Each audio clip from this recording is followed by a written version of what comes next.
কিন্তু মহিলা সদস্য আছে, প্রত্যেকের বাড়ি মহিলা সদস্য আছে।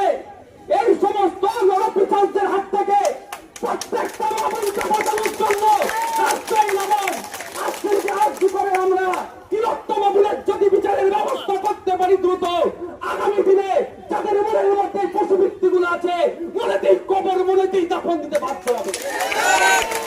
আজকে যদি কামদুনির ঘটনা যদি সাথে সাথে বিচার পেত, আজকে তিলোত্তমার মতো ঘটনা ঘটতো না। কারণ মনের মধ্যে যাদের এই পশুবৃত্তিগুলো আছে তারা ভয় পেয়ে যেত, ওরে বাবা এইসব কাজ করলি ধরে ফাঁসি দিয়ে দেবে, ধরে জেলে দিয়ে দেবে, যাবজ্জীবন কারাদণ্ড হবে, বাইরে বেরোনো যাবে না। কিন্তু সেই সাহস পাচ্ছে কোথায়? ও জানে ওই নেতা কাটার কাউকে ধরে নেবো, কোনো ম্যানেজ করে নেবো, জামিন পেয়ে যাবো। এই হচ্ছে তো নাকি ভাই? এটাকে শেষ করতে হবে না? শেষ করার জন্য আমি বলবো এখানে দাঁড়িয়ে আসুন, না গিয়ে আসুন।